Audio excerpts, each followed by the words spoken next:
This afternoon we welcome Dr. Schuchardt, who will provide a perspective from the point of view of media and technology and how these issues play out in that arena.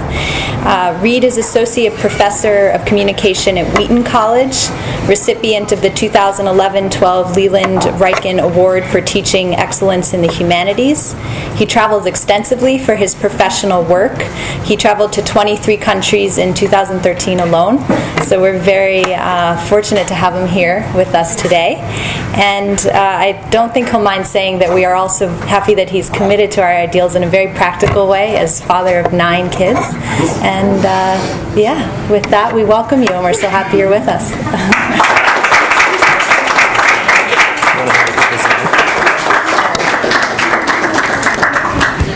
Is that live? Yes, sir. Help you with it. Is that good? Yeah. Okay. Okay. Thank you all. Several thank yous and caveats before I begin. First, it's a very great honor and thrill to be back in New York City, where I spent 10 years in graduate school, and by New York City I mean Jersey City, where we lived in a 650 square foot apartment, started graduate school with 2 children, and finished with 6 in a 650 square foot apartment. So if you think you've got it small, it can be worse. It could be worse. Second, thank you to Claire and Anne and Pauline and Alexis and everyone who helped arrange the logistics to get me here. It was a complicated thing because I have to leave right after this to go to Boston for a different conference paper presentation, and it's also exciting because I didn't realize it at the time when I was invited, but I'm right across the street from where I used to work. After NYU as a teaching assistant, I was at Marymount Manhattan College for 3 years before we moved to Switzerland. I've been at Wheaton in Illinois for 7 years, and we now have 9 children. Just for the morbidly curious, it's 1 wife, 9 single birth children, no twins, no adoptions. And in theory, we could have 4 more before it's all over, statistically speaking. And we're open to that possibility. For reasons I hope to explain to you, in addition to which we're good at it and they're cute. Lastly, this is research I've been doing for years, both actively as a researcher, but also just sort of as an observer and chronicler of my own life compared to the normal people in the culture that you meet every day and all around you that aren't doing this absurd thing that we're doing, which is overpopulating the planet. This will be as much social science as it will be personal anecdote, and I guarantee, despite me being a nice guy and friendly, I'm going to frustrate you, I'm going to annoy you, I'm going to provoke you. I may make some of you angry to the point of you want to get up, walk out, and leave. So I just want you to have this disclaimer first, which is that I'm a liberal arts professor. I was trained at Swarthmore College. I'm now at Wheaton College. Those are sort of ideological opposite ends of the spectrum. But I do, as all liberal arts professors really believe the pen is mightier than the sword, and that we should talk about it rather than fight about it, rather than flame war each other, rather than go onto Twitter and do that thing you do, right? Let me show you my contempt digitally. I ask for reasonable discourse. I also promise I will challenge you to think about your own set of assumptions in a certain way. My dissertation and my field is media ecology, and that is the study and history of media as an environment. Just as an ecologist looks at inputs and outputs in the natural ecosystem of things, we look at media and technological inventions as environments. One of the key principles of media ecology is that media and technology are ecological, not additive in their effect on the culture. So the way Neil Postman analogized this was to say that when you take a beaker of clear water and you add a drop of red dye, which is the new technology in the metaphor, you don't have clear water plus a drop of red dye. You now have pink water. the new technology comes in and unwittingly, without people being conscious of it and without asking permission, rearranges the entire set of structures of that culture. Which is why right now, I'm the only one in the room that doesn't have a cell phone, and when I get to Chicago's O'Hare, I can't pick up a payphone to call my wife and ask her to pick me up. I have to borrow a stranger's cell phone to tell her I've arrived. Because once the cell phone arrived, it was a cultural given that we would get rid of payphones. And so in that way, there was no debate in Congress. There was no discussion at the local level. They just, one day you went to Chicago's O'Hare International Airport and there were no more payphones. In that way, cultures are entirely rewritten in their code. And then what's normative in behaviors in response to that rewriting of the cultural code becomes the new morality. Normativity and morality, in the public morality sense, are largely synonymous. So these are large premises and claims that take years of study to fully unpack, but I'll go through them quickly to try to get you up to speed on what I'm talking about now, which is media technology and the obsolescence of gender. The premises are these. From Jacques Ellul, that which desacralizes a given reality becomes itself its own new sacred. Classic example that Ellul gives of this is that as soon as we dropped the bomb in Hiroshima, Japanese stopped worshiping the emperor. Instantly. It just suddenly was no longer tenable. It's no longer culturally sustainable to do that. George Orwell says, to see what is in front of one's nose needs a constant struggle. And by that we mean that when something changes and becomes ubiquitous, it becomes invisible. We know this because we know that whoever discovered water, it wasn't a fish. Because a fish doesn't perceive that the water he's in is a medium until he becomes a fish out of water. The best minds in media ecology you'll typically find are themselves outsiders to the cultures they're analyzing. So missionary kids, third culture kids, culture-shocked individuals, and or global nomads, people who travel a lot, tend to have the perceptual advantage for perceiving what's happening in a situation. Harold Innis, who was the great Canadian economic historian, whose great work on the fur trade in Canada, if you can't get to sleep one night, I suggest you pick it up, but who was the influence for Marshall McLuhan, and this is not a quote, this is just a paraphrase, that each medium has a bias either towards space or towards time, and these are usually mutually exclusive. In that example, what he's talking about is independently of the content of a medium, if you're writing on papyrus, that's going to have a bias towards the culture to sustain itself and distribute its messages through space, because papyrus is light and portable, but not last long through time because papyrus is fragile and will fall apart. Whereas if you're writing your culture's messages and information on cuneiform in clay or stone, you're going to have a bias towards surviving and enduring through time, but not traveling through space because the heaviness of the stone makes it non-portable. Okay? One of the claims I'll be making is that as a subset of Harold Innis's time and space bias of media, we're now seeing empirically and quantifiably that media and technology tend to also have a gender bias, that they tend towards or away from a balance or imbalance of the masculine or feminine, and Leonard Schlane is one of the pioneers in this area. He was a neurosurgeon at UCLA. Died a few years ago, but did some very good work. These are, again, big abstractions, but we'll come back to them in specific in hard copy content as we go through. So to wit, anatomy is destiny, or as it's commonly called in the pop culture, biology is destiny, which was Freud's dictum, and the one that feminism claimed it had liberated women from.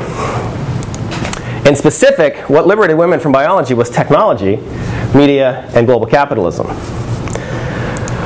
Specifically, the medical technologies of birth control, media images of empowerment, and the late 20th century requirement for both spouses to work, as Dr. Wilcox mentioned last night, since the 1970s, the decreasing real wage earnings of men, and the subsequent need for women to compensate by also joining the workforce. This created a truly liberated woman for the first time in human history. But liberated from what, and liberated to what, is the question. She was liberated to do anything she now wanted to do. Vote, run for office, go to space, be CEO. Literally, the sky was the limit. The glass ceilings were shattered. And where no woman had gone before, now women could go. It was true liberation. But she was liberated by a complexus of technology and media that had their own agenda. An unwitting agenda, an unconscious agenda, an agenda that would take her places she didn't necessarily know and didn't necessarily get to vote on whether she was going to go there or not. And in due course, these revealed themselves to have a masculine bias, which is now the world we've inherited. And to give you some of the background on this, one of the best essays is a very short little piece called The Summary Statement on Women in the Future by Jacques Ellul. Here's a quote from it. I would say the masculine values are all those traditional values, whether innate or acquired, founded on or representative of power, tied to the warlike posture of man and to the position of command. One has then a concerted panorama rooted in force, growth of political power, search for the ever larger, ever more efficacious, ever more rapid, ever more numerous. The calculation in the aggregate, in the mean, in collective units, the organization of society with a view to force and consumption, the predominance of money and power, the privileging of the work ethic, the scorning and rejection of the weak, of those who fail, the development of rights in the police, the solution of problems by violence, legal or not, the will to set up a chief who commands all, the predominance of special interests and competition, rivalry and everything. Such are the broad outlines of the givens of our Western world. Yet all of that expresses the masculine and is founded on essentially masculine values. Now this is him writing in the 70s. He's saying this about our Western world. Under global digital technology, the Western world is now the globalized world, i.e.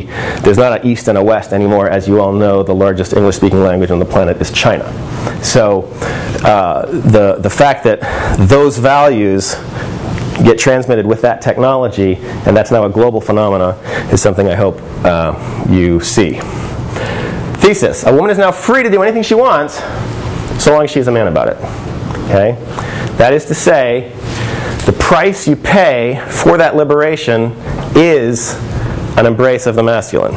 Specifically, a woman is now free, thanks to the liberation of biology by technology and media, to be enslaved to a higher and harsher taskmaster and do anything she wants, so long as she is willing to accept the unspoken cultural imperative to behave in ways that mimic the traditionally masculine and therefore be a man about it.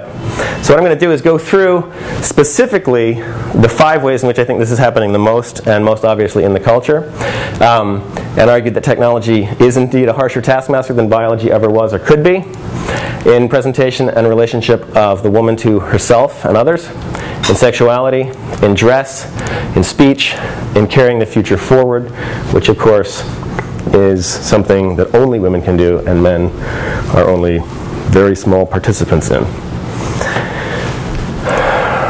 Digital technology engenders a certain narcissism. You know the evolution of media. In the book, you read the book, you are outside the book, you are not the author of the book, you are not the character of the book, you are reading a book in which the protagonist is set up against his or her wishes or will into an environment against which he or she must succeed at all costs. If they do, it's a comedy. If they don't, it's a tragedy. And you read it and you empathize with or don't with the protagonist, and you read more or less of that author's writings in the future based on how well they did it. When we make it into a film, you're a little bit closer. Instead of using your imagination, now you're seeing, oh, Ian McKellen is Gandalf. Okay.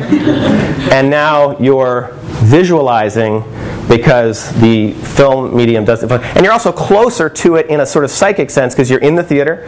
The visual screen takes up 70% of your visual field as opposed to this tiny bit that the book took up.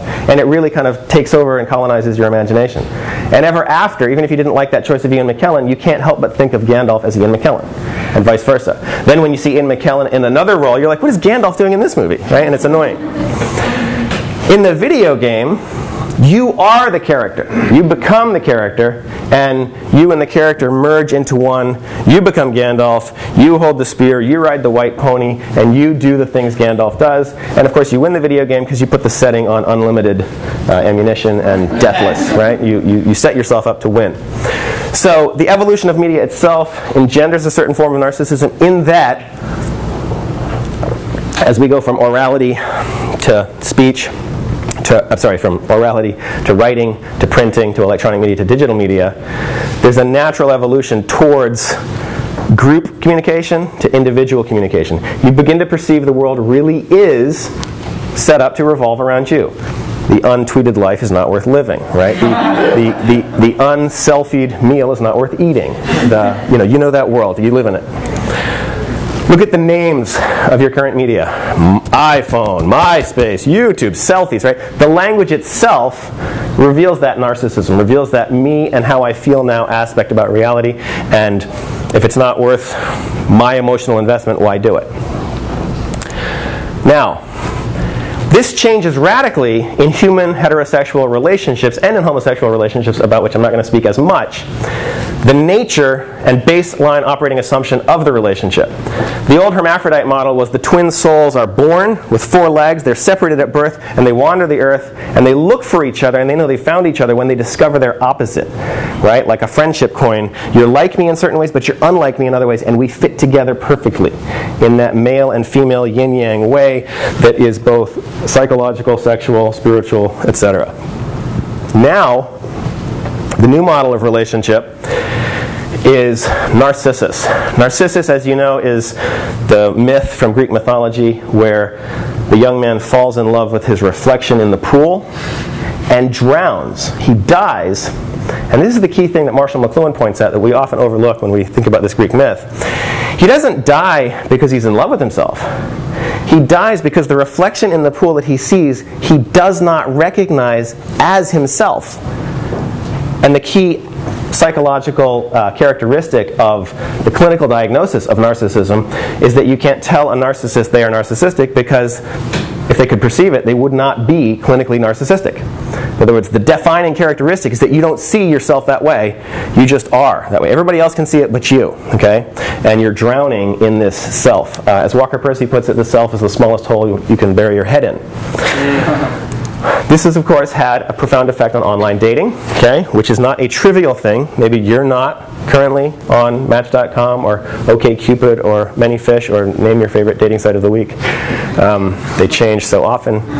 But there's a certain operating syllogism in the logic behind almost all online dating sites that is the same. And it is this. You take a 300-question questionnaire as gender X, and gender Y takes that same questionnaire, and the computer has an algorithmic assumption based into it, which is, instead of opposites attracting, the new relational basis for equality and for compatibility is identicality of answers. So you fall in love with someone online because they answered those questions so similarly to the way you answered those questions. So in the old days, I would fall in love with you because you were unlike me. I like country, you like jazz. I like to see theater, you like to see movies. And we go, oh, wow, you could educate me, I could educate you. We could really, make beautiful music together. Now, I fall in love with you because you remind me so much of me. Right? In other words, I'm looking for myself in the other, as opposed to looking for the other to challenge myself, provoke myself, and in some limited way, complete myself and vice versa. 1 in 6 right now, I think it's, depending on who you ask, it's either 1 in 8 or 1 in 6 relationships are now started online. Okay? So this is a growing trend. 1/3 of divorces are also citing Facebook as evidence in the divorce case. One of the things that's interesting to notice is that in online dating, the average online relationship lasts, does anybody know? I know you want to say, well, it lasts into marriage and it's happily ever after. That's not actually true. It lasts 18 months. Okay? Now, Harold Innis was the basis for which Marshall McLuhan said the medium is the message. I'm not making it up when I say the average online relationship lasts 18 months. And the average cell phone, the lifespan of the cell phone, is also 18 months. In other words, right around the time you're ready to violate your contract and upgrade to the new machine, you're going to probably dump her or him and get a new relationship, right? Statistically speaking. So the ways in which the narcissism is engendered, the ways in which the short lifespan of the relationship, the ways in which it's not really meeting my needs anymore, so you think of relationships as disposable, is itself a sort of quiet and silent but very real ethos or public morality that the technology engenders. Okay, that's presentation itself. Have sex like a man. In the old standard, driven by biological drives, what a man wanted 3 times a day, a woman wanted 3 times a month. This was biologically because a guy was always horny, always had semen that he could offer to the egg, but the egg was only being released in these peak 3 days of ovulation and fertility. And so the actual biological drive, as in I want to have sex on a physical biological level, there was a huge difference between men and women. And that difference actually still exists. Where it doesn't exist or where you don't perceive it to exist, that's because of media telling you that doesn't exist. Telling you, actually men and women are just the same package with different packaging or different genitalia. The idea of love, whose only synonym was sacrifice, meant that each gender had to learn to give up a portion of their sexual desire, right? Either too much of it on the man's side or too little on the woman's side, and in some cases reversed, in order to meet in the middle. But now, the male technologized standard is the new standard. With birth control, looser moral strictures, and media enticement, there's now no longer any reason to say no to sexual adventure. I'm not in the mood, I have a headache, I might get pregnant. Those are kind of off the table now. And so you have now pornography, the new norm for sexual expression, arousal, stimulation, and hydraulics, but no emotion, purpose, or relationship. I don't know if you're aware of it on college campuses today, but the biggest problem facing men is pornography and masturbation. The biggest problem facing women is body image. Right? These are visual media problems. The problems are not acoustic in nature, they're visual in nature. And the nature of it is such that, as one student wrote in a paper, she said that when a college couple has sex today, the man acts like he's in a porn film and the woman acts like she likes it. They're both acting, but they're doing what they think is the normal thing to do because this is what they've been told is the normal. Okay? Now, I forget the name of there's actually a job called sexologist, but there's a sexologist who wrote this, and I forgot her name, but I would have put it in there. But she makes this claim that almost all heterosexual pornography is gay, in the sense that in its psychological presentation, it presents to you two men engaging in sex for those purposes, right? Arousal, stimulation, hydraulics. That is non-reproductive, it's sex for pleasure, but in which one of the men is played by a woman. Okay? Now, if that seems like a far-fetched claim, the way to find your proof text is to follow the life and times of Hugh Hefner, the world's original playboy, who is, in his own words, living the fantasy life of the adolescent male.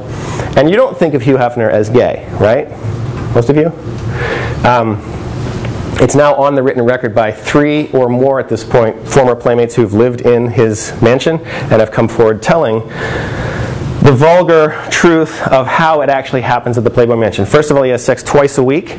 That's less than the average married couple. Second, he only contractually is allowed to enter his women anally. Third, he never achieves orgasm through any other means than by masturbating with his hand, watching gay porn at the end. And his erection is created by Viagra at the beginning. So the entire thing reveals both the desensitized nature of too much media consumption, the desensitized nature of his indifference to heterosexuality itself, and the only possible ability for him to actually achieve completion in the sex act is through those means. So the claim that it's gay is very real, is very kind of proven, and is very objectively there. It's just very politically incorrect to say so because it sends shockwaves through all your assumptions. If you're a woman, you know that the pornography for women isn't visual, it's acoustic, it's typically the Harlequin romance and all that, and it's an emotional set of baggages. And you now have, for the last at least 30 years, if not more, Cosmo and other kind of pop culture magazines telling you you should have sex and want sex and desire sex as women on the same basis and cultural and biological desire level as men. And if you don't, there's something wrong with you, right? In other words, women are now made actively to feel shamed, to feel insufficient, to feel non-sexual, when in fact all they're feeling is like a biological female, and like, well, I don't actually yearn for it, crave it, or desire it as much as a guy does, and I'm made to feel guilty for that. So that whole problem is getting worse and is coming out now.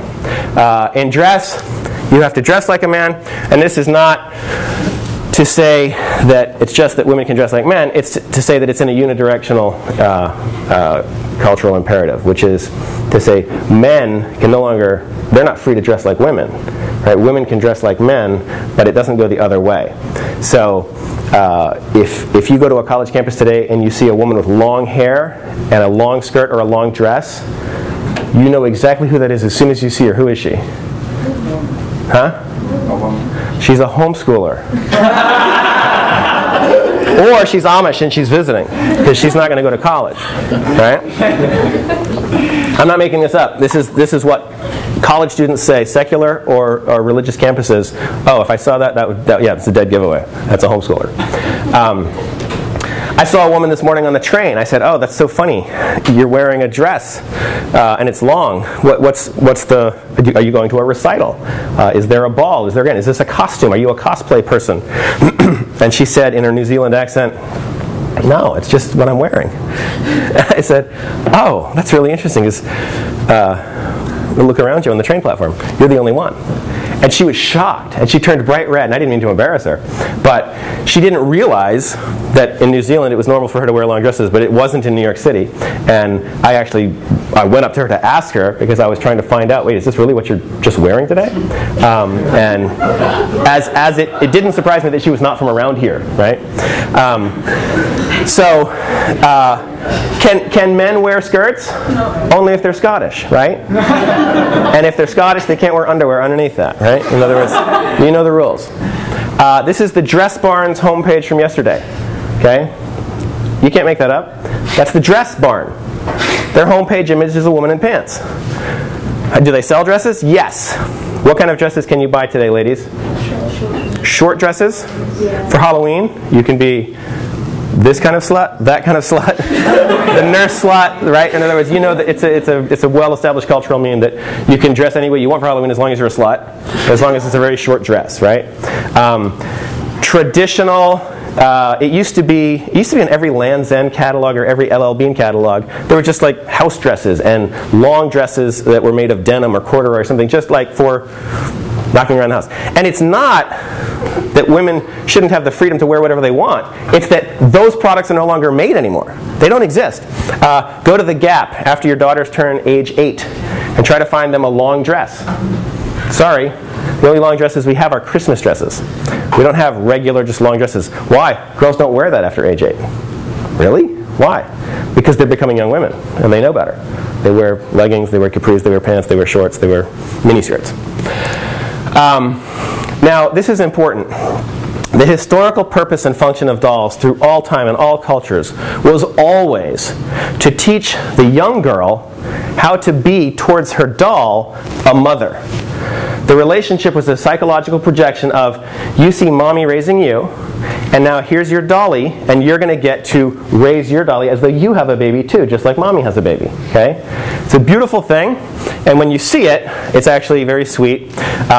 This picture on the far right is actually my daughter Genevieve holding, not a doll, but our latest child, Lander, who's very cute and doll-like, so I just threw that picture in there.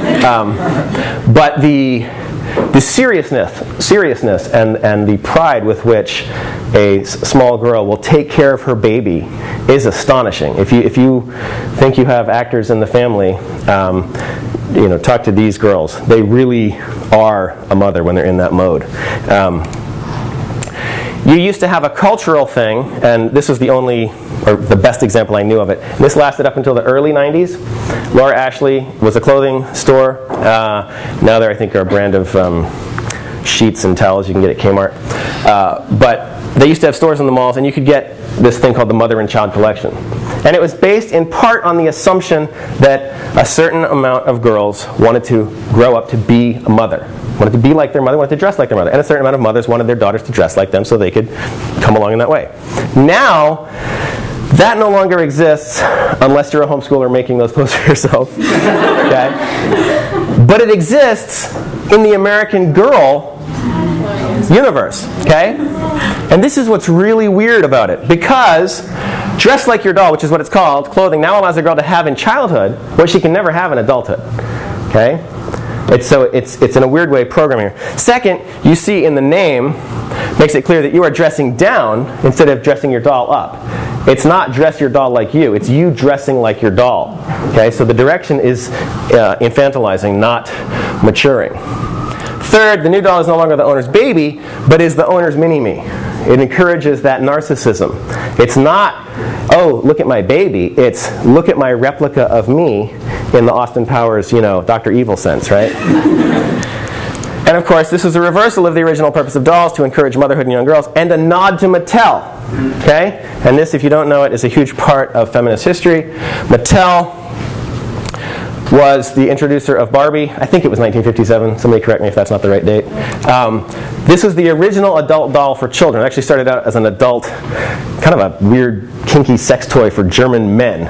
And then Barbara Millicent traveled to Germany. She saw this. She said, hey, we could make this for girls. And suddenly, instead of imagining the doll as her baby, the Barbie doll is the first doll in history that allows the child to imagine herself as an adult, to project herself forward into her sexuality and say, this is how I'm going to be when I'm going through puberty, when I have the bumps and curves and my humps, my lovely lady humps that reveal me to be a woman. As long as that sexuality does not include motherhood, right? Because there is no mommy Barbie. There's just professional glass ceiling smasher Barbie.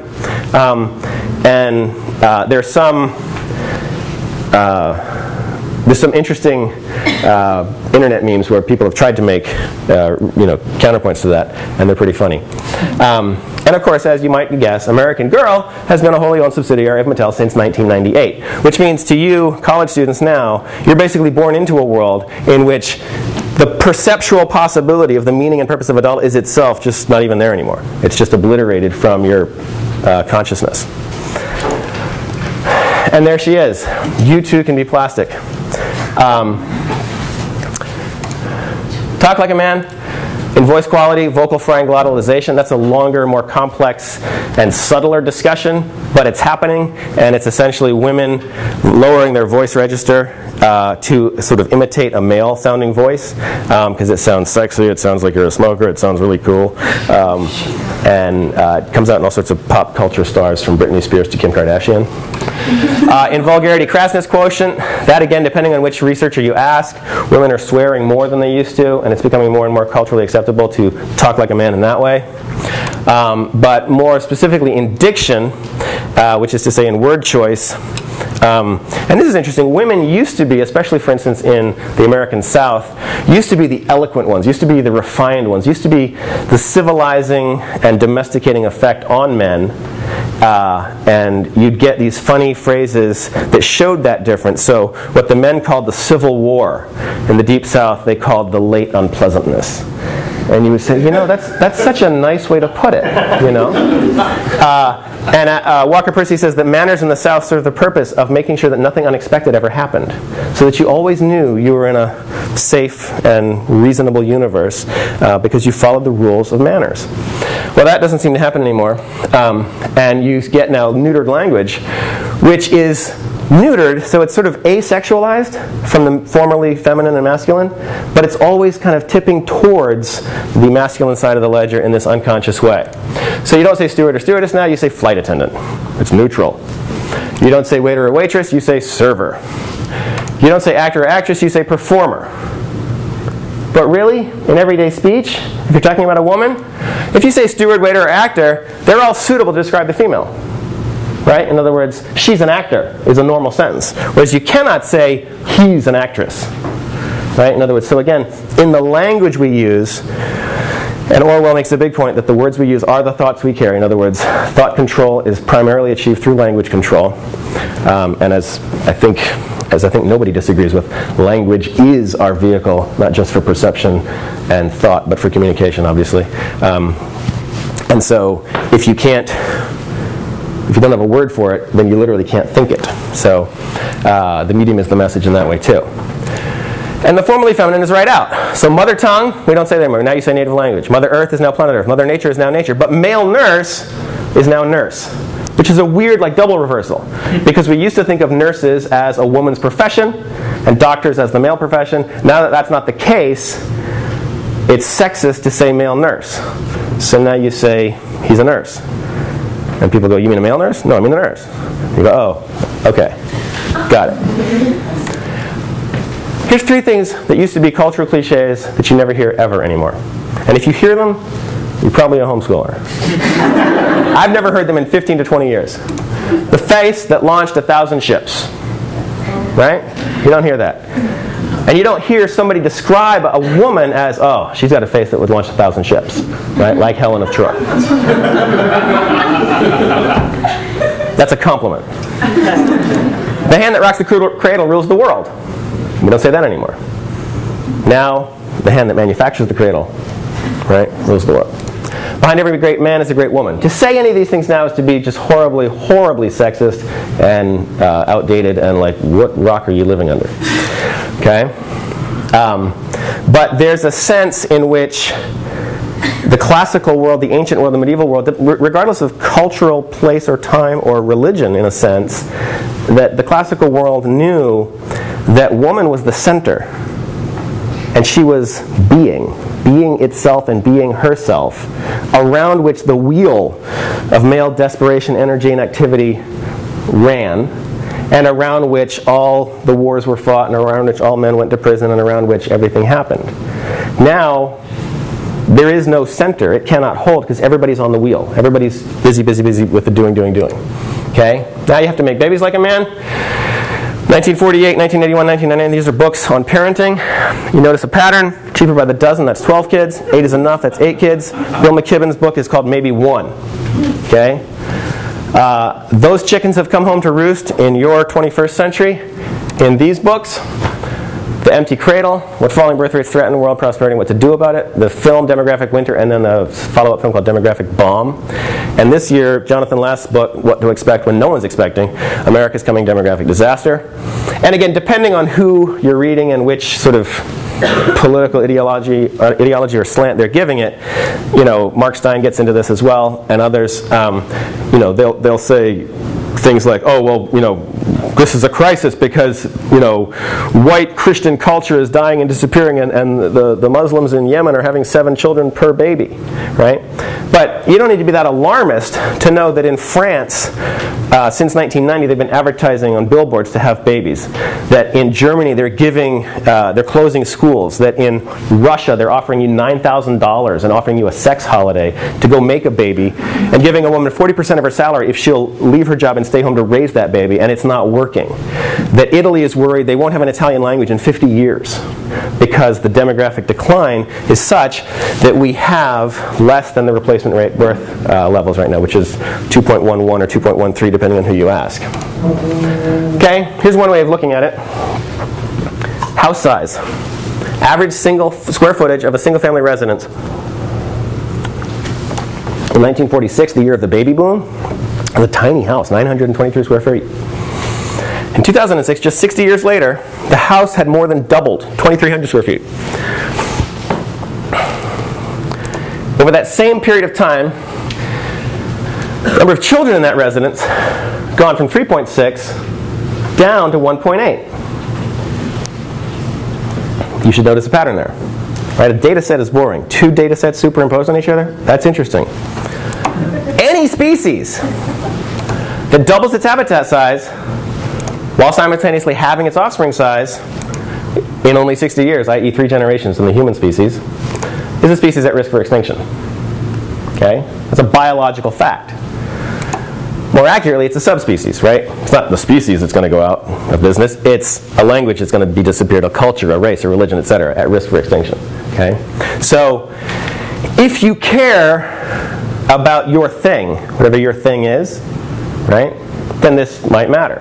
If you don't, fine. In other words, if you're of the belief that, well, the world is overpopulated and this is all just good news, right, even that side of the argument acknowledges, like The Economist will acknowledge, we're going to hit 9 billion by 2050, and then we're going to have a precipitous drop. Okay? Their cover story on the subject was how the population explosion is solving itself. They put the bad news in the positive. They put it as good news. The cultural denigration of motherhood. This could be the entire subject of my talk, and is, of course, in a sense, the base and root of all the rest of it. But in 1936, in Brave New World, Aldous Huxley predicted that the term mother would come to be seen as a scatological insult. In 1954, when he wrote Brave New World Revisited, he was shocked at one thing only about his prophecy, which was, I set my predictable dystopian future 600 years in the future, because I thought it would take 600 years to come even partially true. What shocked me is that just 20 years later, or less, in 54, we're already seeing it come true. My wife's best friend, while we lived in New York City, had 3 children, and she's at a organic grocery store coming out of the line, and women in line behind her, noticing her 3 children, say to themselves under their breaths, but loud enough for her to hear, breeder. Breeder. What does she think she's doing? Right? So when you can get women in a culture to denigrate other women for being life bearers, which is something only women can do, i.e. guys can't do that even if they try, you've got probably a problem. Today, mothers are often called breeders, even by other women. We see this cultural schizophrenia most clearly around the breast. The breast is okay and delightful and lovely in our culture as an object of sexual desire, which is why wet t-shirt contests are fine, which is why Hooters or tilted kilt, or I don't know, are you aware of this? This type of restaurant is now a thing, and there's now an industry term for it. Do you know what they're called? They're called breastaurants. I'm not making that up. It sounds like a crass joke. That's actually what they call themselves in the food service industry. It's called a breastaurant. But they're not okay as a source of nourishment for the baby. So think of all the online scandals about nursing mothers in Starbucks and the horror of Facebook removing this photo of this newborn baby nursing from this mother's breast because it was seen as pornographic, right? It's this hilariously myopic, on the one hand, extremely X-rated, hardcore, XXX, awful stuff is okay in the culture under the label freedom of speech, right? Which one lawyer rightly argued, that's a funny equivocation to make because freedom of speech has nothing to say about freedom of visual imagery. But if that's freedom of speech, then a woman actually nursing her baby is a scandal and a crime and something she should be incarcerated for. Again, there's this bizarre cultural schizophrenia.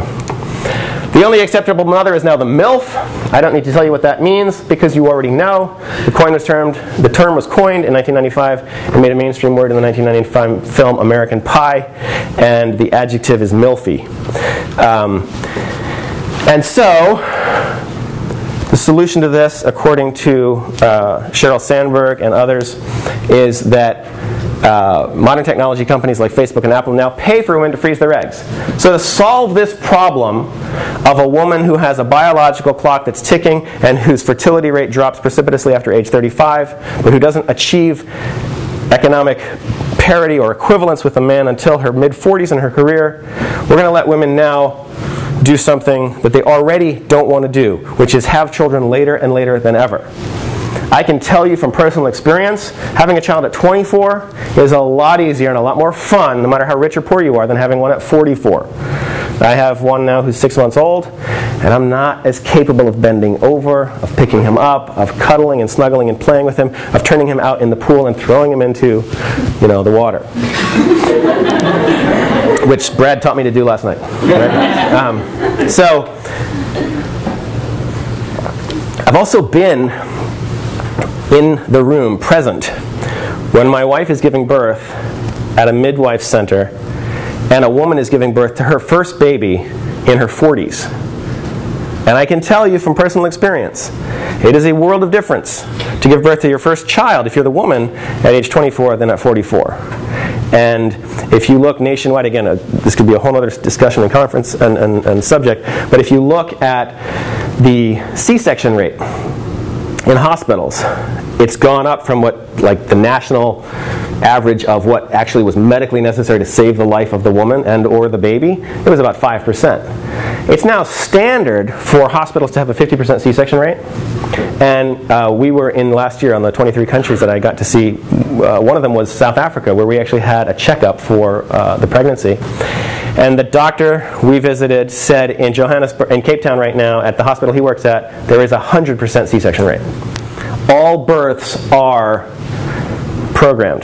Now, that's fulfilling Huxley's prophecy, right? That motherhood, we won't actually have mothers anymore. We'll breed them in jars and test tubes is his final prophecy. But that we'll medicalize it is real. But we know also from actual serious medical studies, which there are reams and reams of, that vaginal birth is healthier, that it's safer, that it produces better bonding between mother and baby, that for dozens of reasons having to do with psychology and antibodies and all sorts of psychosomatic connections, that the woman is happier when she gives birth vaginally than through a C-section. The baby is happier, and the two bond closer. Okay? So, the more you medicalize the actual birth process itself, the more you actually detach the chemical and the biological and the emotional connection between the mother and her offspring, which again, from a certain point of view, is a benefit and is the incentive for doing it, but from another point of view, I would argue, is a problem. This is, of course, the Flavor of the Month book on the subject, and it's a national bestseller. And there's only one problem, and it's that it doesn't really add up, okay? Chesterton asked this question 100 years ago. He said, what's more valuable, to be worth a little to a lot of people or to be worth everything to a few people? And so even when you actually end up looking at it economically, hey, look, it's a tough culture. I've got to work. He's got to work. We both have to work in order to survive, right? You find it's not actually that simple because it doesn't actually add up. Okay? Ask yourself, which woman has provided more for her family, economically speaking, and in the long run? The woman who works at producing her one income to add to the revenue stream, right, which Brad Wilcox told us last night, in a typical American household income is 70% of the income is the man's, 30% is the woman's. And don't get confused on this point. That's not because women are paid, less per hour or on the dollar than men. In other words, it's actually a federal crime to pay women less than a man for equal pay, for equal work, all that. What happens there statistically over the lifespan of her career is because she has to take time off to have those children, because she's coming in and out of the workforce, right, over a lifespan, then she's being paid statistically that much less. And so, yes, you'll find some, exceptions that prove that rule, but by and large, that's not the problem that it used to be. By the way, it did used to be, right? It did used to be that in the cotton manufacturing in the 19th century Industrial Revolution sense, employers, smart, greedy capitalists would go to find pregnant or out-of-wedlock mothers or mothers that had children to get them to do jobs that they could pay them the minimum wage at because they knew they desperately needed the money. And so capitalism was very good at preying on the weakest so that they could get the highest profit by employing their labor at the lowest cost. Or is it the woman who works at producing 3 or more children to add to the family's generational wealth? And I'm going to give you a specific example of this in the next slide. One question to ask in a digital floating currency system post-2008, and again, you need to understand the history of money, from barter to commodity money to representative money to fiat money to digital electronic currency, where literally overnight, as some of you experienced in 2008, 70% of your value can just whoosh, go down the toilet because, oh, sorry, you thought you owned a house that appreciated 8% per year. Now you're underwater on your mortgage, and the bank owns your property. That's not possible unless you're under digital floating currency conditions. So, Econ 101, if capital is but stored labor, the question to ask is, which is the more safe or sane or valuable long-term investment? The currency in capital form or the laborer, him or herself, i.e. the human being? Okay? Even Karl Marx and Friedrich Engels argue at the basis of their Communist Manifesto that at the base of all these arguments about means of production and who owns the means of production, that the ultimate driver of human history is the humans that produce it. And the actual people involved. So the real economic power is always, as Demographic Winter and other films point out, you can't grow an economy unless you're also growing the population at a certain level. Okay? Here's the example. Because it may seem counterintuitive, because people think short-sightedly. They think narcissistically, and they think right now for me, myself, and I want to be able to buy my Starbucks today. Okay? They don't think long-term generationally, how can I make this town rename the streets my family name by 3 generations from now? And the Amish think that way, though. This story came out in 2010 from the Wall Street Journal. Amish population boom. Interesting title. The number of Amish has doubled since 1991. Okay? It's now 2014. That's a very short time for doubling of any population. And they say a new Amish settlement is being created at a rate of once every 3 weeks, the study found. Okay? And by settlement, I'm not sure if it's that article or another one that goes on to say they're actually starting a new congregation every 3 weeks. So that means every 21 days, more than once a month, a new Amish church is started. And a church is defined as 4 families or more worshiping together. And the secret to Amish success, economically speaking, is marry young, have a huge number of children, and then maximize economic advantage instead of individual economic utility, maximize collective economic advantage by pooling your resources together so that your children act as economic force multipliers. And then when a crisis hits, like 2008's crash, you go in where people are underwater and banks are foreclosing on properties, and you buy those properties for cash on the barrel. Amish never take out loans. They never take out mortgages. Okay? And so by the time you're having children, your neighbors will be Amish. You'll be asking them for help, okay? Especially in certain parts of the country, obviously not in New York City. But that is an actual growth pattern, right? Because they're thinking long-term, they're thinking generationally. And in a weird way, right, you could say this is a story of how the meek inherit the earth. They're not paying attention to short-term gains. They're just kind of doing what they perceive God wants them to do in their religious interpretation of reality. And in at least that way, it's working. So one of the questions is the question of to do and to be. And this is something that Layla Lawler says. She says that cultures used to value being as well as doing. That these two verbs were sort of the yin and yang, right? The male and female of a necessary healthy culture. And that being has lost its place in the culture because there is no longer any acceptable form of being unless it is also a form of doing. Okay? As one conservative Christian grandmother put it to me after one of my talks, she said, what's tragic about what's happened is that the curse of Eve is still on Eve, but now Eve also has the curse of Adam. And has the curse of pain in childbirth, but also has the curse of having to work to earn her bread and get her keep and make things survivable. Now that technological efficiency only values doing, only the traditionally masculine role is culturally or economically valued. And there is no longer any place for being. What do you do all day is the number one question a stay-at-home mom gets. The answer, of course, is everything. She works 14 to 16 hours a day. In my case, I have a wife who's home all day. She's never made any money.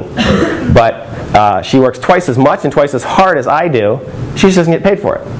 I work 8 hours a day, and I come home. And she's still working. This is why technology has liberated a woman to do anything she wants, but has restricted her almost completely from simply choosing to be a woman in the traditional biological and cultural role of mother. And here's some math. Now this is the general stuff that Wilcox talked about last night, but also I'm going to give you my personal anecdotal example, okay? Under current technological media assumptions, right, the household income is made up of his 70% and her 30%, okay? And her 30%, again, you can read anecdotal story after quantitative study, and you'll hear again and again, essentially, and statistically speaking, a woman is working just hard enough to afford the daycare to pay for her children so that she can go to work. It's a little bit like Eric Brendy saying in his book Better Off, Flipping the Switch on Technology, that most people have a car so they can get to work to afford their car. Right? It's a vicious cycle. That very few people, and very few women statistically, get to have a job in which they actually make enough money to pay for the child care and then more. And of course, by having the job, by definition, statistically speaking, that woman is going to have fewer children. Okay? So a smaller and shorter longitudinal growth of her family and her family wealth if we're just looking at the economics. Okay? Stay-at-home mom assumptions is his 70% plus their children. My wife has produced 9 children. I'm broke. But I'm happy. Why? Because I'm going to die a rich man with a lot of people at my funeral who say, thank God for that nut, right? Thank God for that crazy guy who thought he could do this. And the wealth of the Schuchardt family will be like the Amish, only grow, right? In other words, if you actually look at it, and again, there's studies that have done this, if you quantify economically the value of the work that a stay-at-home mom does, she's the cook, she's the driver, the chauffeur, right? She's, in the homeschooling mother's case, the educator, right? She's the teacher, the principal, the counselor. She's the psychotherapist, right? She's the church warden. She's all sorts of the roles she plays. And if you actually take those roles and say, okay, what would it cost to pay somebody to do our laundry? What would it cost to pay somebody to wash our dishes? What would it cost to pay somebody to cook our meals? What would it cost to pay somebody to drive our children to and from? What would it cost to pay somebody? In our household, I make $74,000, but my wife's value economically is $152,000. Okay? She makes twice what I make. She just doesn't see it in cash form. In other words, we earn and live at a $226,000 a year lifestyle equivalent because she's at home. If she actually went out to work, right, and if she had gone to grad school and had done what I did, she'd actually make more than I did because she's smarter and better at it. Let's say she'd make $100,000, right? That's still less than the actual lifestyle equivalent that we have and the wealth we have in our children, okay, in the gift we give to the future. One way of anecdotally proving this to yourself, because it is confusing and it is provocative and it is, I hope, annoying, is ask any woman over age 70, and I've been doing this for about 5 years now, what they regret. Looking back on your life, now that you're in your 70s, what do you regret? I've never heard a single woman ever, and I've literally asked in 23 different countries, I've never heard a single woman say, I had too many children. I've heard people say that on her behalf or for her. I've never heard a woman say that, I had too many children. Right? That in the end, really, family is all you've got. And in the end, I've heard a ton of women, my own mother and mother-in-law included, say, I don't know why I didn't have more. I don't know why I only did what the culture told me to do or what I thought we could afford to do. Right? And so that question of, well, it doesn't make economic sense. Right? I have my undergraduate students ask me all the time, should I get married? And I say, of course, but I can't afford it. So look, if I did things based on whether I could afford it, I'd still be in 10th grade. I couldn't afford junior year or senior year, which I paid for. I couldn't afford college, which I paid for. I couldn't afford to get married, which I paid for. I couldn't afford grad school, which I paid for. I couldn't afford any of it. But thank God, I didn't base my decisions on could I afford it. I based it on a whole bunch of other factors that some were rational and some were not. Anul puts it this way, and I'm going to give him the last word because he's a lot smarter than I am, and he's French. He says, we must live according, this is from the same essay that started the conversation. We must live according to new values which determine new social structures and behavior. And these values are precisely those which are attributed to woman, and which in effect woman has embodied, lived according to for centuries. Sensibility and intuition rather than rationality. Interest in little things, in the qualitative as opposed to the quantitative. The search is the word there, for quality in what she does. Each time that the woman has been influential, she has refined the mores away from masculine coarseness toward beings and things which lack power. The attraction to the infant, the elderly, the sick, the victim. Right? The classic definition of civilization is the strong defending the weak.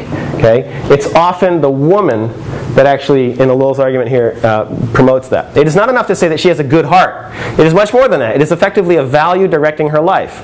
In the primacy of love over domination or efficacy, which is the key and root of all technology, the importance of affectivity, and the comprehension of the world and of things as belonging to the domain of affectivity, in the concern for the living and the denial of death, the importance of the personal human relation and the denial of the aggregate and of impersonal systems, one recognizes what is called femininity. Okay? Yes, it's culturally conditioned. Yes, there's ways to argue for and against this and that and the other in different cultural contexts, etc., etc. But in toto, he's basically saying, look, the woman's way of being in the world offers us something that the masculine does not, and we need that. We need it desperately. How desperately? He says it actually depends, our salvation depends on it. The necessity for a salvation based on feminine values does not imply that women assume political or economic power. If women wish to take power, if they triumph because women become heads of state or cabinet members, they will deservedly enter into the masculine hell. By masculine hell, let us just take violence up at all-time highs, suicide higher than homicide now. Let us just take war. Right now, as we speak, living through World War I and World War II in just one century, we're now in a world where only 11 countries out of 194 are not at war with each other or with their neighbor. And that's defined as 25 people or more dying in a given year in combat. Okay? So in other words, this is World War III by any other name, but nobody's calling it that. So the masculine hell is upon us. They will enter into the masculine hell, they will adopt masculine behavior. The worst error of women today is the desire to become men, to enter into the universe of labor, above all, of competition, of the spirit of domination, to act politically, to become captains of industry. If women become like men, it will effectively be the end of our civilization. But if they succeed in penetrating their particular way of understanding life everywhere, in transforming values through education, if they succeed in subverting society from the inside, then salvation is possible. I hope you perceive those as fighting words, because they are fighting words. In other words, you may totally and violently disagree with that. That's Elul's point, and on it hinges a lot. So what is the next revolution? If any of what I've said is true or plausible or even worth considering, it's time for a fourth wave feminism. It's time for young women, emerging leaders of today. Hello, ladies. We desperately, desperately need this. That reclaims the traditionally feminine in biology, psychology, cultural, and economic valuation. It refuses to accept masculinity as the price of feminine liberation, and restores sanity, balance, and harmony to our misogynistic, hypermasculinized madmen society. I snuck it in at the end. Emerging leaders will be needed to make this happen. Thank you.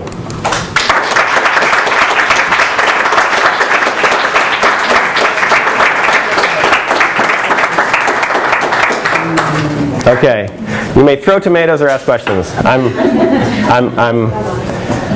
I am certain that I'm wrong on something, and I'm certain that you will be able to point it out, and/or I've misspoken, or I've provoked, or something. So the discussion we had immediately before this was the feminization of men, which is a compensation, corollary compensation. Yeah. Okay, that's what I was going to ask. Do you think the two ideas are irreconcilable, or do you think they're intrinsically linked? I think for men, you have the freedom now to be Hugh Hefner, right? The freedom to be sexually aggressive and culturally and morally irresponsible, thanks to the technology and thanks to the acquiescence and enticements to women to go along with that. And you also have, if you perceive it as too tough and masculine out there, which a lot of men are perceiving, you have the freedom to now become gay, right? Which you always had the freedom to do secretly in private, but now you have the public acceptance of it, the public embrace of it. So the shift away, or one way, this is probably a crazy liberal idea, but I actually believe it. One way of, not the only way, but one way of interpreting the rise in the public embrace of homosexuality is as a means of restoring balance, okay? As a way of keeping the psychic equilibrium distributed, fairly throughout the culture. One of the funniest things that's happening right now, if you know any gay couples, is they're allowed to have Ozzie and Harriet relationships. It's really funny. You can have, I bring home the bacon and he does the dishes, if you're gay. Because if you're gay, nobody questions or challenges your outmoded gender roles, right? Because you're gay. So there's all sorts of sort of new rules that are exceptions to the old rules. Does that make sense? Mm-hmm. Okay.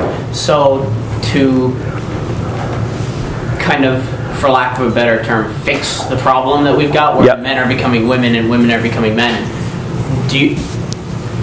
it almost seems from these two discussions that it initially happened with the feminist movement back in... No, that is sort of the tired old rubric of the conservative party, that, feminism, bad. No. It's not mom going to work that first split up the family. Do you know what it was? It was dad going to work. It was the Industrial Revolution that first sent dad off from the family farm, from the family shop, from the guild, from the local business, into a faraway city, and into a decontextualized, alienated labor force where he wasn't seeing the fruit of his labor because he's on an assembly line. And so what does he do? He starts drinking. And if you look at the history of Prohibition, this is, if you want my personal advice, this is the model for fourth wave feminism. You should see what the Prohibitionists did and see, we actually outlawed alcohol because it was women who said, we're sick of our husbands, our sons, and our brothers coming back stinking of gin. We're not going to tolerate it anymore. And we're not going to attack the men. We're just going to shut down the alcohol industry. And they did so successfully for 13 years, from 1920 to 33, right? We got back onto alcohol when we went off the gold standard. Interesting coincidence. Should be studied more. I don't know what the relationship is there, but I'm sure there is one. So to fix the social problem where the genders are kind of starting to try to become each other, do you think that it would be a return of men as men, or do you think it would be as women returning to women, or do you think it's a combination of both? Yeah. Which do you think has to come first? I think you have to work out your salvation with fear and trembling. I don't want to be prescriptive to any culture or individual, but I do think men act out of necessity. What's the biggest problem facing men right now? It is failure to launch, right? It is, they're little boys. In Italy, it's normal for a boy to live at home in his mother's house until 35. It really is. It's normal. So, if there's a Matthew McConaughey film about it, then you know it's a problem, right? So failure to launch is, and again, pay attention to the language, right? We used to call them broken homes, now we call them blended families. We used to call it failure to launch, now we call it emerging adulthood. Okay, emerging adulthood is a new study, a new sociology field where you can look at failure to launch by another nicer name, in which the three characteristics of serious adult life: serious relationship, typically represented as marriage; serious career, i.e. not just a McJob, but an actual career that will take you places; and children. Those are the three markers of adulthood.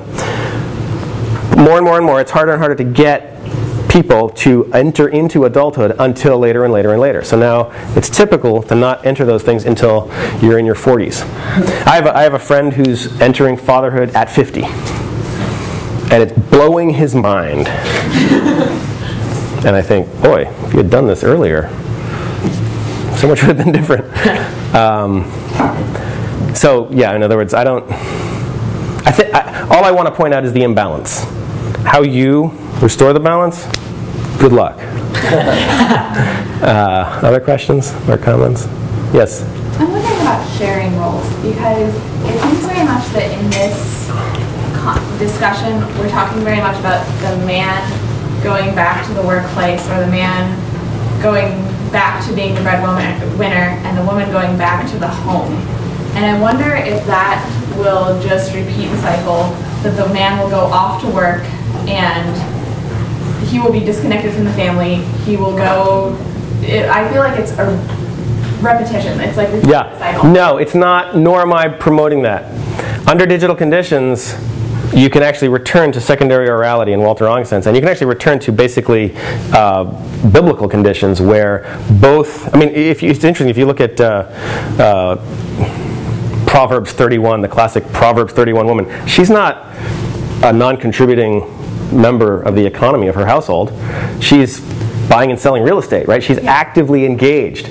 So in that same way today, under digital conditions, both partners can actually contribute to the overall well-being of the household, as long as both partners have the wherewithal of seeing the word economy meant household originally, right?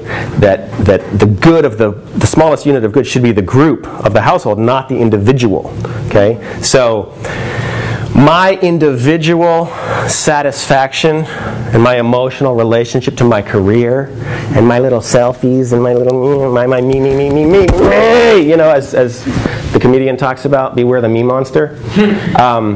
If you get stuck in that rut, right, you're going to have a problem. But if you say we, if you say us, how are we going to raise these 9 children, right, then suddenly it's an interesting conversation. Then it's a different discussion about, oh, well, actually, okay, now that we have 9, it is actually worth $152,000 a year for you to stay home, as opposed to, at a certain point, that won't be the case when they reach a certain age, and my wife will probably work some. At other points, she's brought students into her house to tutor and, you know, whatever. So digital media and technology allows you to be very fluid about that.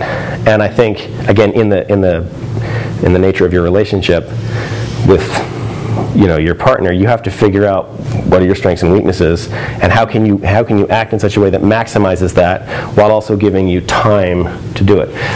Personally, I took a pay cut when I left the corporate world. I became an academic once we decided we wanted a big family. Because I said, okay, if we want a big family, I want to be free in the summer to actually enjoy being a father. Okay? I make less than most of my friends, significantly less. But I see my children and have more children than anyone. And so I have not abandoned my children to, in other words, they haven't been sacrificed on the altar of my career or on the altar of the divorce that my parents gave us as a legacy. So the choices you make, they're all going to be very personal and very specific to your individual history and what you really need and want out of life and or demand from a spouse. How do you think that we talked a lot about toys and the way that the dolls for women are changing. Yeah. I'm wondering about toys for boys and for young men. Why they're very much often war-focused and hyper-masculinized. Yeah. And I'm wondering about why are they not given dolls, as silly as that sounds, but why aren't they given the roles of be a father and raised in that way? That's an interesting question. My 4-year-old, I don't know, but my 4-year-old, who's a boy, yearns to be a dad. And he can't wait to go to work with dad. And he's just automatically assumed that means he's going to be a college professor too. And that when he's a college professor, he'll get to have a big family too. And so he's really latched onto this thing. But when Genevieve, who's 6, comes into the room with Charlotte, her baby, and says, Adler, shh, be quiet, Charlotte's sleeping. And she's a little sick, and she gets very serious in her role as mothering this baby.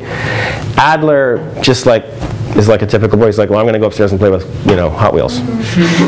He doesn't enter and be like, oh, the baby's asleep. Well, let me, But then again, let's be honest, he's a guy, right? When my wife comes in with an actual sick baby and she says, be quiet, I go, okay, I'm going to go watch Netflix, right? Okay, you don't want me here? Sorry, I don't want to upset your feng shui, right? So in other words, I don't know if,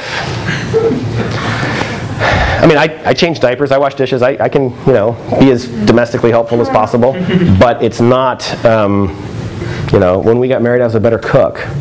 Now my wife's a better cook, and the kids don't want me to cook any more than they want their mother to drive on our road trips. Right? It's just one of those things.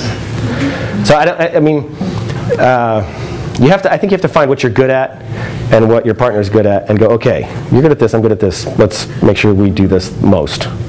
How many of you are guys, and when it's your night to cook, you order pizza? Right? Well, I'm really good at calling up the pizza place. But is that based on our cultural training or based on an inherent part of that society?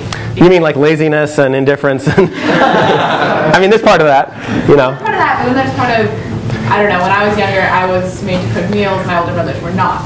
So are we trained in our society to fulfill those roles? That's a good question. My wife, and I have no idea if this is nature or nurture, when she has to make a meal, she actually thinks of it as, how can I love my children through this specific meal? How can each bite tell them I love you? When I have to make a meal, I think, how quickly can I get past this? Right? I'm going to call Domino's. Right? In other words, I think of it as a task to be achieved, not as, oh, here's a, But I also think of it as, hey, I can be the hero if I call Domino's. Right? Like, hey, best dad in the whole world. You called a pizza shop instead of spending an hour and a half making food while we're hungry. Because I'm slow at cooking. So I don't know. That's a totally anecdotal descriptive answer. It's not prescriptive. I don't know. I guess what I'm saying is I don't know if that even matters as much as we think it does. I think what's a mistake is the desperate attempt that the culture tries to say now that you must be identical in your behaviors, otherwise you are not equal. Okay? My wife and I are not equal in anything. Okay? Really. There's nothing, literally, I can't think of a single thing at which we're equal. She's better at a ton of things, and I'm better at a ton of things. And she's worse at a ton of things, and I'm worse at a ton of things. And it's in knowing that we know, okay, you know what? There was a study done that when a baby is shrieking, it produces hormones of sympathy in a woman and hormones of rage in a man. I'm not making this up. I can't give you the citation, but my wife read this to me once, and I was like, that makes total sense, because when the baby's crying, I want to throw it out the window. But you want to pick it up and cuddle it and make it stop. It evokes a different physiological response that's psychosomatic. So I don't think it's healthy to say, oh, you must be exactly like each other in all ways. Otherwise, you have an unequal and unfair and whatever imbalanced marriage. It is imbalanced, but it's imbalanced in all sorts of ways that make it work. And yet, just one question. And yet, when you say that it produces those hormones in a woman, I wonder if by bringing the woman into some of the traditionally masculine roles of like being a doctor or being these different things, when they hear these outcries of pain, they tend to react, and so bringing them into those roles would, in a way, benefit. Oh yeah, immensely. Sure. I mean, as Leonard Schlane put it, he said in his personal experience as a neurosurgeon, he said there's nothing he's done that he hasn't seen a woman be able to do better. And so he's doing serious, intense, I don't know if it's brain surgery or some other kind of surgery, but he gets in there, and a woman doctor comes in and peeks in, and she goes, oh, you're sewing. I know how to do that. and turns out to be much better at that particular suture stitch, whatever, than he was, because she'd spent years doing fine, motor work, sewing, and so again, it's not the question of. I think that's what we get caught up on, is we go, oh, well, if we agree to different roles, then what we're saying is women can't do that or shouldn't do that or aren't good at that, right? But really, there's only one role that we know men can't do, and it's make babies. And we're just pretty certain of that, right? And so we have to have a sane way of sustaining our culture if we want to sustain it. Some of us don't want to, right? Some people are actively, they'll write op-eds about it's going to be a great and glorious day when the human species finally extinguishes itself, right? I'm not one of them. I like life. I like parties, and I think more people, the merrier, right? That's another cliche you never hear, the more the merrier. When people come to your party, that's a good party. When nobody shows up, it's like, in the back. You're very patient. Sorry. First of all, when you said they're trying to make those gender roles identical, I think you should be maybe not trying to make it identical, but to try to give both genders the possibility to choose what they're good at as well. And not making them, but to choose. A guy can choose to sew, maybe, and the girl can choose to, I don't know. Sure. So, first of that, and then that's the question. But what is necessary for life? What do you mean? This is a real question.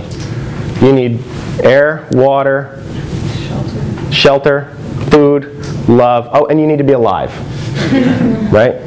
But I mean, so at that fundamental structural level, before we get to any of this, we need to actually have a human body. True, but giving birth doesn't predestinate, I don't know how to use this right now, doesn't make me want to play with dolls automatically, or make me want to be able to cook. Or, those two things don't correlate. Sure.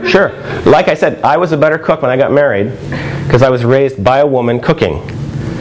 As soon as I was married and we had a baby, I was working, my wife was home. And within a year, I was terrible in the kitchen compared to her. Did I resent her for that? No, I was grateful. Oh my gosh, this is amazing. How'd you do this? She said, well, I'm in the kitchen all the time. Why? Well, because I'm home with the baby all the time. Right? In other words, that was her choice. And it was our benefit. Right? Right now, the problem is a woman doesn't have that choice anymore. It's very, very difficult now to actually... Am I wrong, college-age girls? Go to college, and when somebody says, what do you want to be when you grow up? You say, a mom. The snickers are audible. That's totally culturally unviable. It's unsustainable. Of course. But what else do you want to be? Right? What do you want to contribute? What do you want to do? Right? What do you want to be as a man? In addition to, of course, one day you'll, breed. Okay. Just also want to have your opinion. Okay. Generally, I don't agree with the policies. I'm from Europe. and I don't agree with Sweden's policies on basically all what they do. Wait, you don't think they do a great job of giving maternity leave? No, but that's exactly okay, good.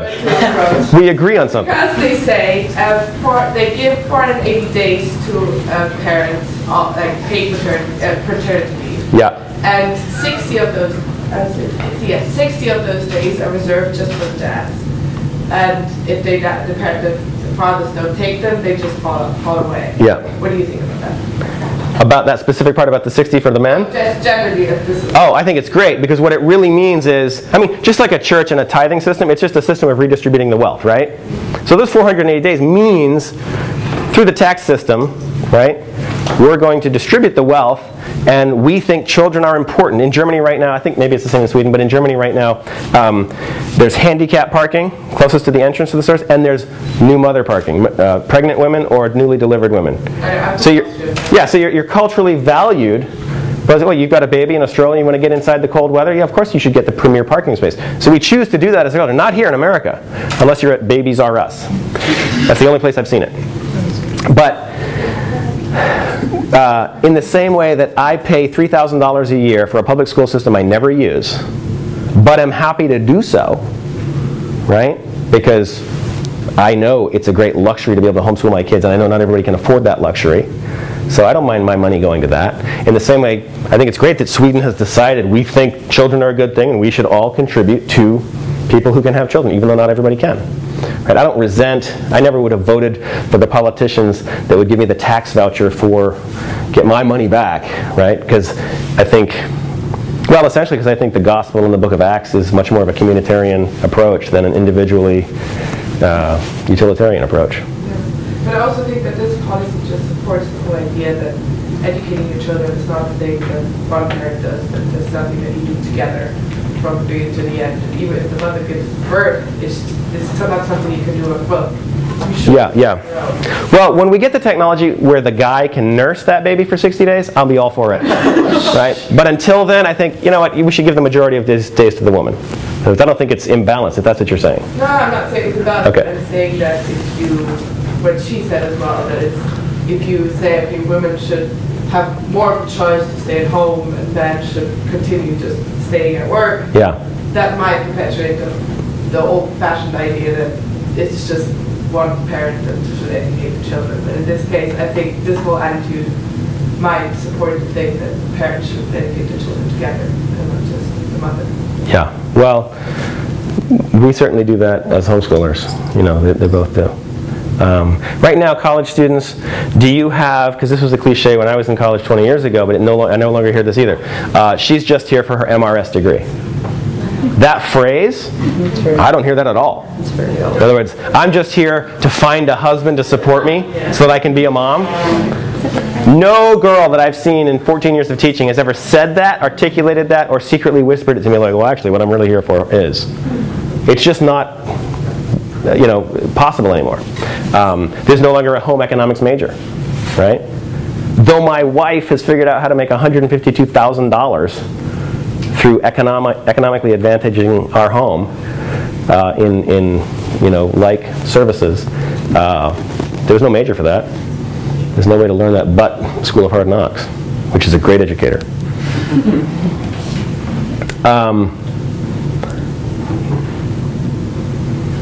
One of the biggest problems, I mean, think about this. Your life is a third over if you're in college right now. I know you don't perceive it, and I know that sounds depressing, but for 10,000 years of human history, right, for all of recorded human history, all cultures everywhere said to the young, when you go through adolescence and puberty and your body develops the bumps and curves of sexual biological maturity, we as a culture are going to say, welcome to the club. At 13 you become a man in ancient Israel law, and at 14 you can marry. Average age in the Middle Ages, legal age for men to marry was 14, for women it was 12. Right? So culture mirrored and matched biological growth patterns up until the late 19th century, when industrialization and technology took off at such a rate that now the biggest problem we're facing isn't this gender war and this argument between men and women. It's we have to deal with the 10 years from 13 to 23 and deal with the sexual wasteland and the fact that at any other point in time in human history, we'd all be on our third child by now. Right? We'd be married on average at age 18 or 19, and we now can't start life until at least 23, and most of us until 33. That's not because men are pigs. That's because the technology and the media don't allow us. The way the comedy film, but was very sociologically accurate, The Gods Must Be Crazy put it.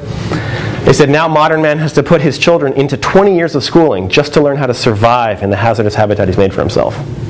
Right?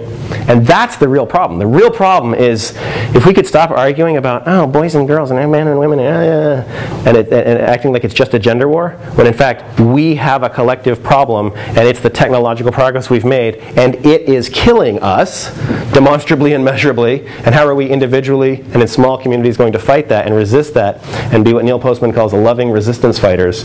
That's the bigger debate that I would call you to start a fourth wave of feminism on. That's the bigger reason to be optimistic and hopeful and realize your life can make a difference. Your contribution, your choices individually can actually change things. My grandparents divorced after 27 years, my parents after 9 years. I myself didn't think I was going to even get married, much less stay married, much less make any children. That I have 9 children is sort of God's cosmic joke, to which I am the butt of the joke. And I was kind of dragged kicking and screaming into it in a long and complex story. But I'm very, very happy the way it's turned out, because it's completely reoriented me and my perception towards reality. Because in fact, why else are you here? Why else are we here? What are we doing? If look at any religion, look at any philosophy. Universally, good is that which is on the side of life. Bad or evil is that which is on the side of death. Right? The purpose of life is life, and so how to embrace life, right? In not just the simplistic pro-life way, but in the actual how to embrace life in all of its complexity.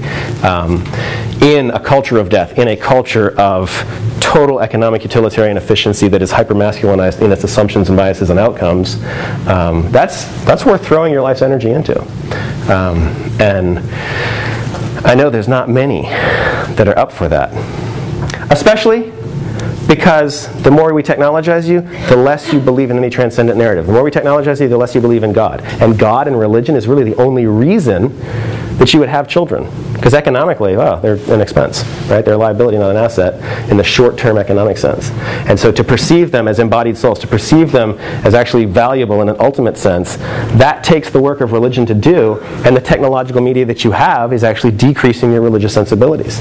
So it's a multi-layered fight on multiple levels. But you can do it! Yeah, and if you can't, we're sunk. And with that, I want to take this opportunity to thank Brad for that lecture and his presentation. And in light of the sort of the camp how-to guide that we sort of gave to Brad yesterday, this is for you and your wife for running your school. And thank you. That's awesome. We've included a baby bib after seeing beautiful. The latest You photo. have baby bibs? We do. That's amazing. So there's 8 in a baby bib. Thank you. It's very kind. And a few other tokens of our appreciation. Thank you. So, Thanks so much. All right.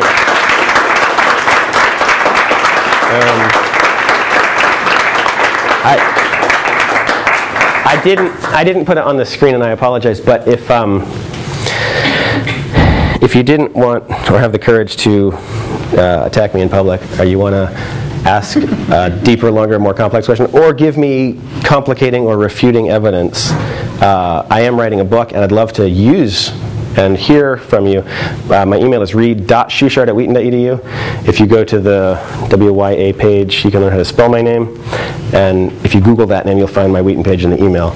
I'd love to hear from you because I gave this talk once to a group of retired women, and their primary response was, we need this book to be in the hands of 11-year-old girls.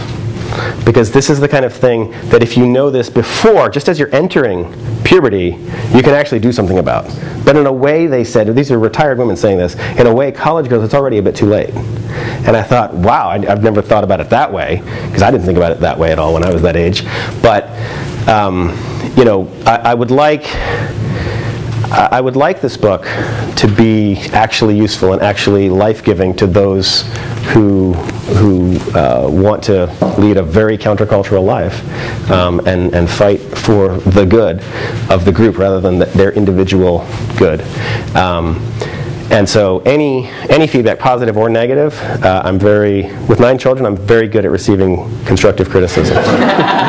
Okay, thank you so much. Thank you. Appreciate it.